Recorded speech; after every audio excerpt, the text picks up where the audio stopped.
Clerk, please call the roll. Councilmember Ortiz? I'm here.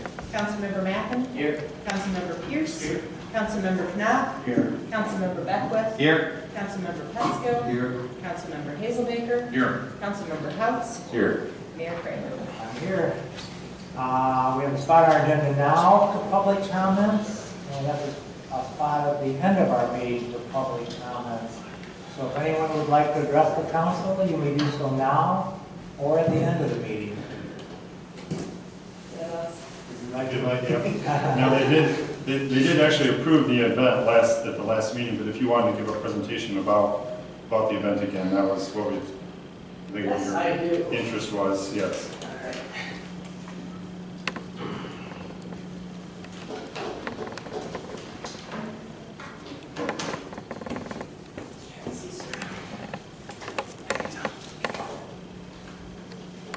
Good evening. I'm Terry Huffman. I'm the president of the Branch Area Lions. And we would like to begin by thanking you for your approval in 2018 for the Branch Area Lions to hold the first annual Lights of Love tree display in the southwest corner of the city Four Corners.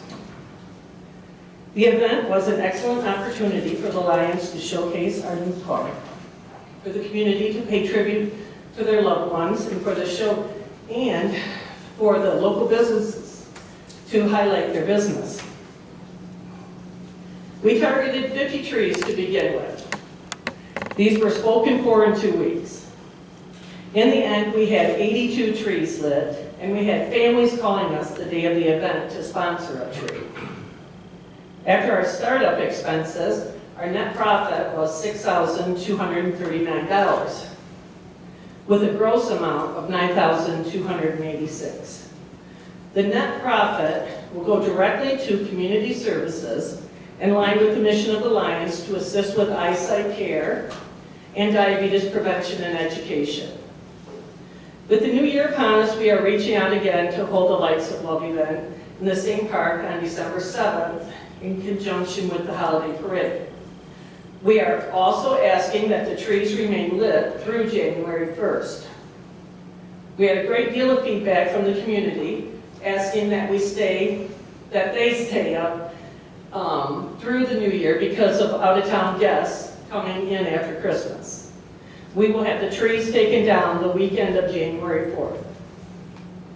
We cannot thank the city of Coldwater workers enough for the cooperation, assistance, and additional work that they did to make the event the success that it was.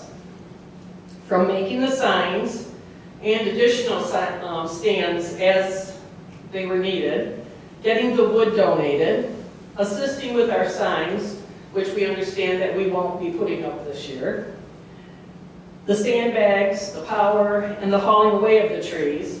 They made the final results of the event beautiful and meaningful for those who participated. The Lions would like to especially thank Leo Stajowiak, I practice that a lot, for his endless assistance with the event. No matter how small the issue or how frequent the calls were on a specific day, he was always kind, helpful, and what appeared to be personally invested in the event's success. His entire crew could not have been more cooperative. We are genuinely appreciative of all that was done. Thank you for this opportunity to further our presence in Branch County community and for your consideration of 2019. So, we have a certificate for Leo also, and he isn't here. No, he's not. Dave Sattler is for Okay. Municipal Services, so we can... So. Leo's not picking on audiences. Oh, well, tell him we said very much thank you. Appreciate everything. All right, thank you. Thank you very much. Project. Any other public comments at this time? Seeing none, we will be addressing, well, you want to address the issue on the agenda regarding Broadway. Now would be the time to do it. Okay, I see. I don't have anything major, just wanted to answer any questions you guys had. I think everything's up and seems like everything's approved. Just wait on the letter that like we had in the back of the building to have a lease to provide a stay in front of the building. Maybe just introduce yourself. Oh, I'm sorry, I'm Scott Black from Broadway Grill. We're working on the front patio for the outside dining for the summer. Like we had in the back, that you guys approved years ago, so. So lease agreement. Just answer any questions you guys might have about the use of the area. And basically to express my gratitude for all the help I've got from the city for getting that put together. You plan on, when's your time frame for making that available for use? Depends on the liquor licensing and just the weather. So I mean, my ultimate goal, my maybe aggressive goal would be May 1st. I have tables and chairs set out there right now with strict rule to let everybody know, please don't seat it yet and don't let it. I just want to get it kind of set up and see how it's going to work and feel. But yeah, May 1st is the goal if everything goes well. So the ideas we have out there, maybe working on with Tim about doing some different events, kind of working in cross-marketing to maybe that power sports to have like a big promotion for their stuff and then maybe cook out down there. Thinking maybe some Friday, Saturday nights having somebody play acoustic guitar out there and sing. I'm not a loud band guy. I think it's not the Broadway thing. We just want to have something else for people to enjoy while they're having dinner. So, and I think pretty much shut down by 10 o'clock each night, which I'm not sure what the ordinance is on noise and things like that. So. Just as an aside, there's a lot of interest in activity on South Monroe, a lot of support on council, so that hopefully there'll be more things coming in the future. But we've got a short agenda tonight, Scott, and you'll be talking about three more bullet points, and if people have questions, we'll certainly can bring you back up at that time. If you'll stick around a few minutes. Absolutely. Thanks, Rick. All right, thanks. Any other public comments at this time? Seeing none, we'll move into our consent agenda. These are items we consider to be routine. We'll take them in one motion unless someone up here or someone in the audience wants to remove for further discussion or clarification. Tonight, we've got our minutes of March 25th, DDA minutes of February 19th, Coldwater financial reports for February, Rec Department activity guide for 2019, and a memo from me regarding some board appointments. Would anyone up here want anything removed for further discussion? Anybody in the audience? If not, we look for a motion to approve our consent agenda. So move. Support. Motion and support. All in favor, please say aye. Aye. Any opposed? Consent agenda approved. Bills and accounts. As posted, they're asking us to approve the payment of $125,981. Questions from anybody at council? Not. Motion to approve would be nice. Move to pay our bills, Ron. Support. We have a motion, we have support. All in favor, please say aye. Aye. Anybody opposed? Bills are paid. Number 7, city manager report. Keith. Thank you, Your Honor. Good evening, council members. First, I'd like to raise your awareness relative to flood insurance. It was this time last year that we had experienced a quite significant flood for Pilot Knob when we had 5 inches of rain and 6 inches of snow melt. And so it can happen. There are places within the city that are subject to flooding, and those are mapped through the National Flood Insurance Program. And we try to promote this on an annual basis through the Board of Realtors and direct letters to property owners within the floodplain that flood insurance is available and that they can greatly reduce their premium costs if they participate, and that it is available for those not only within the floodplain but any property owner within the city of Coldwater. Secondly, to mark your calendars, just a reminder again that on Friday, May 17th at 12 p.m. we'll be conducting the ribbon cutting for the new youth baseball and softball complex. So please mark that on your calendars. This is the week. The weather was very nice over the weekend and today, so for those that haven't, to get their leaves and yard waste out, we're doing the special leaf pickup this week. I know weather's supposed to turn poor towards the end of the week, so we're hoping to get it all taken care of this week. But there is an opportunity this week to pick up bulk loose leaves, and then we'll continue to pick up bags through the course of the year. Next, I'd like to recognize Samantha Albright. She's an administrative assistant with the Neighborhood Services Department. She recently completed her state certification in becoming a Michigan Certified Assessing Technician. That's the first of 4 levels of certification in the assessing profession. And so we want to recognize and thank Samantha for seeking that recognition. She's assisting Deb Sikorsky in the assessing department, and with hopes of continuing her education in the assessing field in the future. For you as the council, we've identified in 2 weeks the Monday, April 22nd, as our city council budget workshop. We'll have our regular meeting, then we'll adjourn to the rear of the council chambers to conduct our budget workshop. We think we can accommodate it within one meeting. And so we will give you presentations of updates as to your financial status, and we'll talk about priorities for the coming fiscal year. Next, I want to make note that if you haven't already seen or heard about it, I know we've got quite a bit of social media and coverage of it, but next week is hydrant flushing, so be aware of that. And lastly, we have city elections coming up. For those that haven't already and taken out their petitions, to get those petitions out and then back in. When I wrote this, we weren't sure whether or not it would be necessary to have a primary election, but from what I understand, Branch County 911 will be conducting an election, and so we will have a primary on August 6th regardless. But the due date for that is Tuesday the 23rd, correct? So 4 p.m. So get those in, and that's all I have. Questions, Keith? Now, a motion to approve the city manager report. Move to approve the city manager's report. Support. All in favor, please say aye. Aye. Any opposed? Motion carried. Number 8, a letter from Keith Baker regarding MDOT local pavement warranty program. Keith. Kind of in keeping with recent discussions, this was as a result of a law that was passed last year by the state legislature. There is a requirement when dealing with federal or state road construction projects that those projects in excess of $2 million have a warranty tied to them.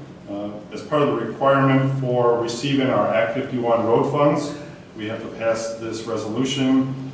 This resolution is very much in keeping. There is a model resolution. This was prepared and provided by the MML through MDOT, and keeps us eligible for our Act 51 funding. Individually, we may never reach a project that has $2 million in just strictly asphalt-related work, but as we've discussed previously, we intend to have then warranties as part of our even our local pavement-related projects. So with this just keeps us eligible. It states that we will conduct or require warranties for projects of at least $2 million, and I'm just seeking your approval of Resolution 1919. Questions for Keith? Pretty good 2-pager on the explanation from the Michigan Municipal League as to the program itself, and then the guidelines from the actual program provided by MDOT. Or action to either adopt or not adopt Resolution 1919. Move to adopt 1919. Support. We have motion, we have support. All in favor, please say aye. Aye. Anybody opposed? Motion carried. Number 9, a letter from Megan regarding proposed sale of vacant lot at 84 East Pierce. Consider introduction of agreement A1905. This will require a roll call vote. They do partial. This is another tax foreclosure where the city did the demolition of a decrepit house. And so it's very much like what we did for Sarah Fonsack and her family last meeting. This is just the introduction.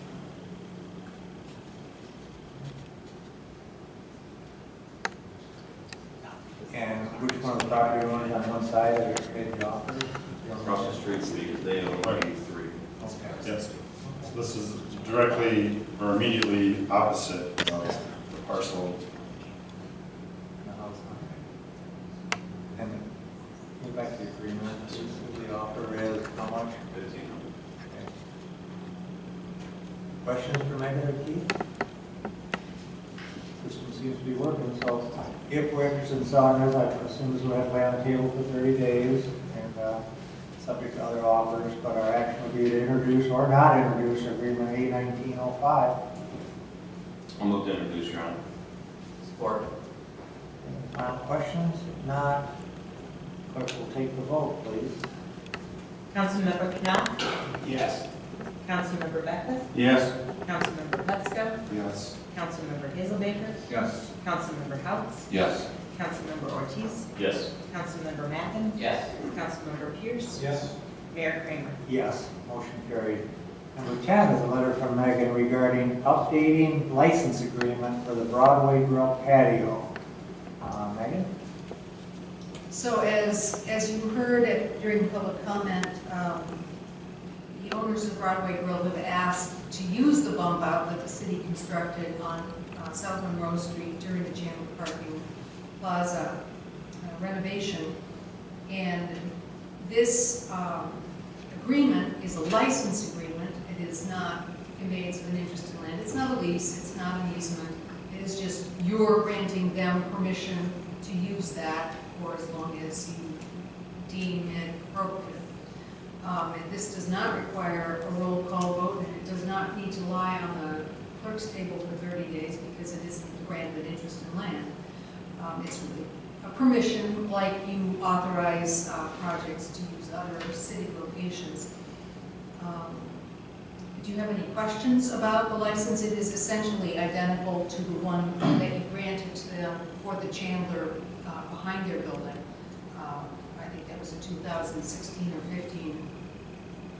Was the amount of liability the same for the one out back as it is for this one? Questions for Megan? Obviously, we all know Broadway has been a great addition to our downtown. I think it'd be a great addition. I'm sorry. Just wondering, is this a situation where we would check with the neighbors, like we might when we allow other items if there is going to be outside entertainment? Is there residential? I know down by Shorty's there is. Yeah, there are some apartments within that block. Have we contacted those people at all or no? No, we've not reached out to them. And so I guess if we do get complaints on that, what would be I'm assuming he's not, he said we were going to do it, but just in the event somebody's complaining because there is a guitar and there's crowd noise below a past our ordinance time. This is a license agreement. You can rescind it entirely at any time, or you can amend it entirely, or to whatever extent you chose to at any time. This is not a lease. It's not a guarantee of the future right to utilize the space even as laid out here. So you would have the flexibility if you had a problem with a neighbor, and that is not inconceivable. If they keep to the hours that they are given in this agreement, well, I guess it would be up to you. I guess this one says only between the hours of 11 a.m. and 11 p.m. Is there a noise ordinance? I don't believe there is a noise ordinance that limits, certain decibels at certain times of day at this time. But if you found that the use was incompatible, you might be able to rescind. And if something became a nuisance, it could be addressed through a disturbing the peace type of interaction. That's how we currently deal with noise-related complaints. I just want to make sure we weren't stepping on our own toes. Good question. Probably guitar would be bad, a saxophone might. That'd be too much. We had that agreement, no sax. Think of maybe steel drums, but it's got. Well, assuming if I could for anything in Miami.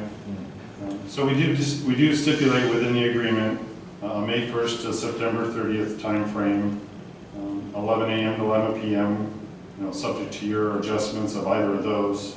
Obviously, Scott has installed the fencing and the overhang, so you're agreeing to those structures. They are removable. They can be removed.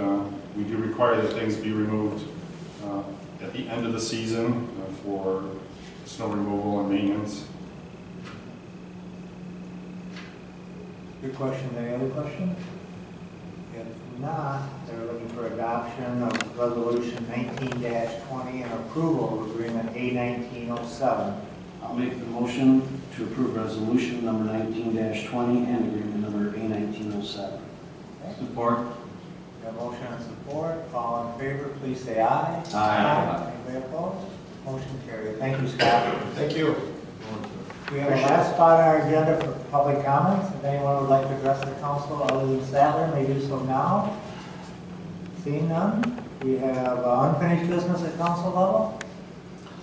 We have new business at council level. Chris.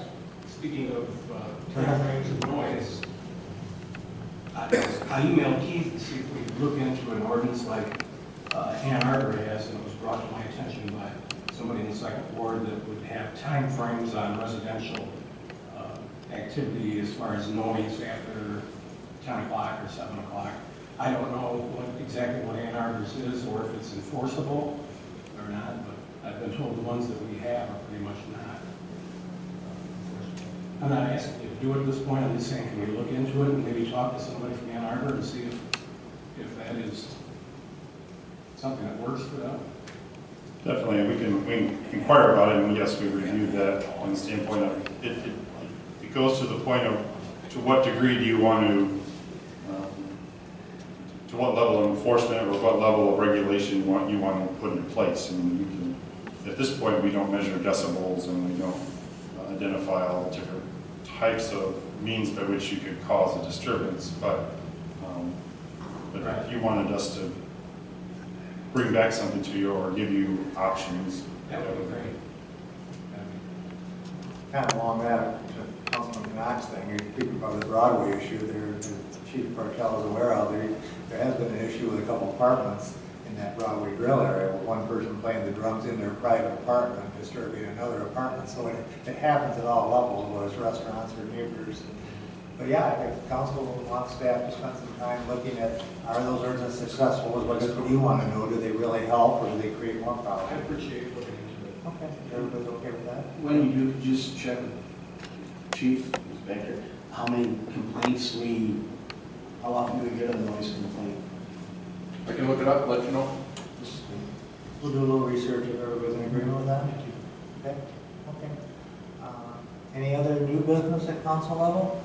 If not, we have a request to go into closed session pursuant to Section 8E of Public Act 267 of 1976 to discuss strategy and pending litigation. If we're closed, so we need a motion and support and a roll call vote to go into closed session.